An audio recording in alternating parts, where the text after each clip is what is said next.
ജലത്താൽ ചുറ്റപ്പെട്ട് കിടക്കുന്ന പ്രസിദ്ധമായ വെളിങ്ങോട് അർദ്ധനാരീശ്വര ക്ഷേത്രമാണിത്. മലപ്പുറം ജില്ലയിലെ പെരിന്തൽമണ്ണയ്ക്കടുത്തുള്ള അരക്കുപറമ്പിലാണ് ഈ ക്ഷേത്രം സ്ഥിതി ചെയ്യുന്നത്.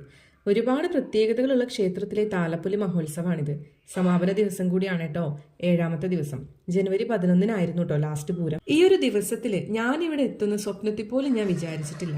ഈ താലപ്പൊലി നടക്കുന്നതിന്റെ തലേ ദിവസം വൈകുന്നേരം താലപ്പൊലി മഹോത്സവത്തിന്റെ ഒരു പോസ്റ്റർ കണ്ടപ്പോൾ ഞാൻ മനസ്സിൽ ഇങ്ങനെ വിചാരിച്ചിരുന്നു, ഈ അമ്പലം ഒന്ന് കണ്ടാൽ കൊള്ളായിരുന്നു എന്ന്. പക്ഷേ അടുത്ത ദിവസം തന്നെ ഞാൻ മനസ്സിൽ കണ്ടത് മാനത്ത് കണ്ട് എന്നെ അവിടെ എത്തിക്കുന്ന സ്വപ്നത്തിൽ പോലും ഞാൻ വിചാരിച്ചിട്ടില്ല. അതല്ലെങ്കിലും ഒറ്റ മൈൻഡിൽ ഒറ്റ പോക്ക്, അതാണ് ഇവിടെ പതിവ്. ഞങ്ങൾ എത്തിയപ്പോൾ തന്നെ ദേശവേലകളും നാടൻ കലാരൂപം പാണ്ടിമേളൊക്കെ അമ്പലത്തിലേക്ക് വന്നുകൊണ്ടിരിക്കുകയായിരുന്നു. നല്ല ജനങ്ങളായിരുന്നു.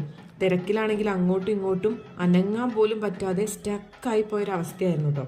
ക്ഷേത്രത്തെ പറ്റി പറയാനാണെങ്കിൽ വർഷം മുഴുവനും വെള്ളത്താൽ ചുറ്റപ്പെട്ട് കിടക്കുന്ന പ്രകൃതി രമണീയമായ ഒരു അപൂർവ ക്ഷേത്രമാണ്.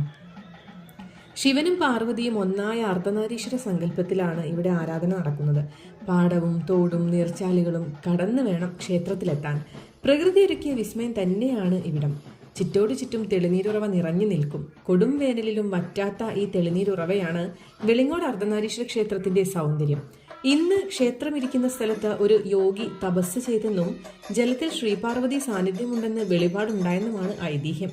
അന്ന് മുതൽ അർദ്ധനാരീശ്വര സങ്കല്പത്തിൽ ഇവിടെ ആരാധന തുടങ്ങിയത്രേ. അങ്ങനെ യോഗിക്ക് വെളിപാടുണ്ടായ സ്ഥലം ലോപിച്ച് വെളിങ്ങോടായെന്നുമാണ് പറയപ്പെടുന്നത്.